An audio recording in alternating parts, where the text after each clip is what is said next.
California Governor Gavin Newsom is responding decisively to what he describes as a deluge of misinformation, immature attacks, and outright falsehoods being spread by former President Donald Trump, Republican politicians, and MAGA-aligned propagandists. These attacks and the ensuing political climate have created challenges for Newsom as he works to lead California through crises like wildfires and economic recovery. Here, we delve into the issues, the misinformation campaigns, and Newsom's responses. Trump has repeatedly referred to Newsom using the derogatory nickname New Scum, a tactic Newsom likened to schoolyard bullying. During a recent public statement, Newsom remarked that he first encountered the nickname in 7th grade and that he's been well-equipped to handle such juvenile tactics. While he brushed off the name-calling, Newsom emphasized the importance of focusing on the needs of Californians, particularly those affected by natural disasters and economic hardship. "It's not about me," Newsom stated. "It's about the people we represent." One focal point of the misinformation revolves around the wildfires devastating parts of California. Trump and other Republicans, such as Senator Ted Cruz, have accused California's policies of exacerbating the wildfires through limited fire mitigation efforts, water shortages, and underfunded firefighters. Newsom categorically refuted these claims, calling them baseless and a barrage of falsehoods. Newsom pointed to proactive measures his administration has taken to combat predatory practices in the aftermath of natural disasters.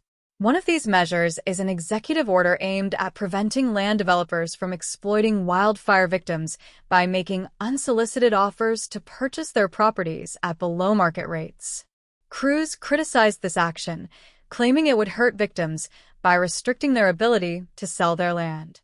Newsom fired back, labeling Cruz's defense of predatory speculators as openly shilling for scammers and bottom feeders. Newsom clarified that the executive order does not prevent anyone from selling their property, but is designed to protect vulnerable residents from exploitation during a time of tragedy.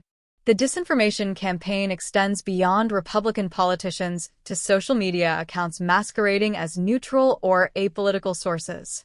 For example, the Wall Street Apes account, which typically posts about financial markets, falsely claimed that Newsom's executive order facilitated land grabs by developers.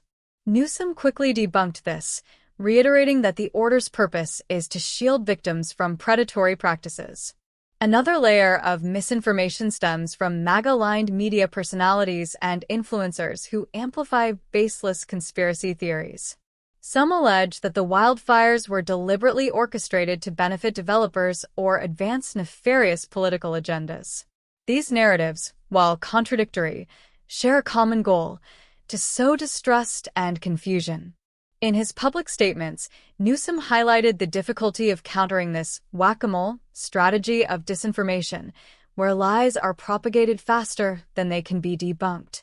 He emphasized the importance of truth and accountability, urging leaders to focus on solutions rather than engaging in divisive rhetoric. "It's so much easier to spread 1,000 lies than to govern responsibly in the midst of a crisis," Newsom remarked.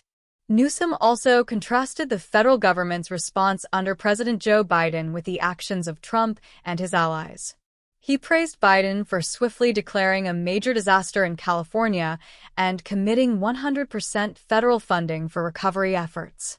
Newsom recounted emotional moments where firefighters and first responders expressed their gratitude for Biden's empathy and leadership. He didn't ask whether these communities voted for him, Newsom said, drawing a sharp distinction with Trump's politicization of disaster aid. In response to suggestions from Speaker Mike Johnson and other Republican leaders that disaster aid should come with strings attached, such as cutting federal programs or raising the debt ceiling, Newsom condemned the lack of compassion. "I'm not meeting Democrats or Republicans out here," he said. "I'm meeting American citizens desperate for support." He urged lawmakers to prioritize empathy and bipartisanship in times of crisis. The spread of misinformation has created additional hurdles for Newsom's administration. In one instance, MAGA propagandists accused Newsom of releasing water or holding water hostage, contradictory claims that lack factual basis but fuel outrage. Newsom's strategy has been to confront these narratives head-on, providing evidence and context while appealing to the shared humanity of all Americans. Newsom's approach exemplifies leadership in the face of adversity. He has called on critics like Trump to visit affected communities, meet with first responders, and witness the devastation firsthand. "Come here," he urged. "See the magnitude of what has occurred, meet the people impacted, and then let's talk about solutions." This ongoing battle underscores a broader issue in American politics: the weaponization of disinformation as a tool to undermine governance and sow division.